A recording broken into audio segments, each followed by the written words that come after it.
ಆತ್ಮೀಯ H16 news ಅರ್ಥಾತ್ ಹೇ ಸೀತಾರಾಮ್ಗೆ ಸ್ವಾಗತ. ನಾನು ನಿಮ್ಮವ MI ಅಥವಾ ಮಲ್ಲಪ್ಪ ಜೋತವರ. ಆತ್ಮೀಯರ, ಆಲ್ರೆಡಿ ನಾವು ಈ ಬೆಳಗಾವಿ DCC ಬ್ಯಾಂಕಿನ ಬದಲಾಗಿ ಸಾಕಷ್ಟು ವಿಡಿಯೋಗಳನ್ನು ಮಾಡ್ತಾಯಿದ್ವಿ. ಈಗ ಮತ್ತೊಂದು ಯಾಕೆ ಮಾಡ್ತಾಯಿದ್ದೀವಿ ಅಂತಂದರೆ, ಇದು ಜಿಲ್ಲೆಯ ರಾಜಕಾರಣದ ಮೇಲೆ ಏನು ಪರಿಣಾಮ ಆಗ್ಬೋದು ಮತ್ತು ರಾಜ್ಯ ರಾಜಕಾರಣದಲ್ಲಿ ಏನಾಗ್ಬೋದು ಅನ್ನುವಂಥ ಚರ್ಚೆ ಆಲ್ರೆಡಿ ಸ್ಟಾರ್ಟ್ ಆಗಿದೆ.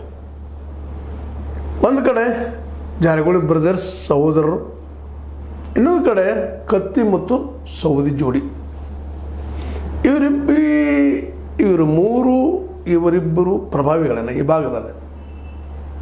ಹೀಗಾಗಿ ಇವತ್ತಂತೂ ಈಗ ಆರಂಭದ ಹಂತದಲ್ಲೇ DCC ಬ್ಯಾಂಕ್ ಖಚಿತವಾಗಿ ಜಾರಕಿಹೊಳಿ ಸಹೋದರ ಕೈಲಿ ಹೋಗ್ತದೆ ಅನ್ನುವಂಥದ್ದು ಒಂದು ಮಾತು ಕೇಳಿ ಬರ್ತಾ ಇದ್ರೆ ಮತ್ತು ಅನಿಸ್ತಾ ಇದ್ರೆ. ಯಾಕಂದ್ರೆ ಇದ್ದದ್ದನ್ನಷ್ಟೇ ಮಾತಾಡಬೇಕಾಗಿದೆ ಇಲ್ಲಿವರೆಗೆ. ಮುಂದೆ ಏನಾಗ್ತದೋ ಗೊತ್ತಿಲ್ಲ. ಯಾಕಂದರೆ ಸೌದಿಯವ್ರು ನನ್ನ ಹತ್ರ ಹೆಸರುಗಳಿದ್ದಾವೆ ಅಂತ ಹೇಳೋದನ್ನು ನೋಡಿದಾಗ ಇರ್ಬೋದು ಅಂತೇಳಿ. ಬಟ್ ಅದು ಬೆಟ್ಟಿಂಗ್ ಕಟ್ಟಿದ್ದಾರೆ ನಮ್ಮ ಬಾಲಚಂದ್ರ ಅವರು, 50 ಕೋಟಿ ರೂಪಾಯಿ ನಿಮ್ದು ಆದ್ರೆ ಅಂತೇಳಿ. ಅಷ್ಟು ವಿಶ್ವಾಸ, ಇದರ ಅರ್ಥ ಇಷ್ಟ, ಮತ್ತೇನಿಲ್ಲ. ಅದೇ ಕಾಲಕ್ಕೆ ರಮೇಶ್ ಕತ್ತಿ ಅವರು ಸ್ವತಃ ಒಂದು ತಪ್ಪು ಮಾತಾಡಿ, ತಪ್ಪದನ್ನು ಎಲ್ಲೋ ಗೊತ್ತಿಲ್ಲ, ಷಡ್ಯಂತ್ರದ ಅವ್ರು ಹೇಳ್ತಾರೆ, ಇವ್ರು ಮಾತಾಡಿದಾರೆ ಅಂತ ಇವ್ರು ಹೇಳ್ತಾ ಇದ್ದಾರೆ. ಆಲ್ರೆಡಿ ಎಲ್ಲ ಕಡೆ ಸ್ಟ್ರೈಕ್ಸ್ ಇದ್ರ ವಿರುದ್ಧವಾಗಿ ಕ್ಷಮೆ ಕೇಳಿ ಬಂಧಿಸ್ರಿ ಅಂತ ಮಾತುಗಳು ಕೇಳಿ ಬರ್ತಾ ಇದ್ದಾವೆ.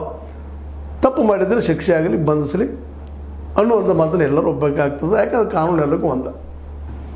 ಇನ್ನು ವಿಷಯಕ್ಕೆ ಬರೋಣ. ಯಾಕಂತಂದ್ರೆ ಇವು ನಡೆಯುವ ಇನ್ನೊಂದು 4-5 ದಿವಸ, ಒಂದು ವಾರ ಹೋಗಲಿ ಪ್ರತಿಭಟನೆ ಬೇಡ, ಒಂದು ಗಂತವ್ಯ ಮುಟ್ಲದು. ಕತ್ತಿ ಅವ್ರದರೆ ಸತ್ಯ ಆಗಲಿ ಅಥವಾ ಕತ್ತಿ ಹೇಳಿದಂಥ ಷಡ್ಯಂತರ ಸತ್ಯ ಆಗಲಿ, ಎರಡರ ಒಂದು ಏನೋ ಒಂದು ಆಗ್ತದೆ. ಆದರೆ ಇದು ಮಾತ್ರ ಜಿಲ್ಲೆಯ ರಾಜಕಾರಣದಲ್ಲಿ ಭಾಳಷ್ಟು ಪ್ರಭಾವ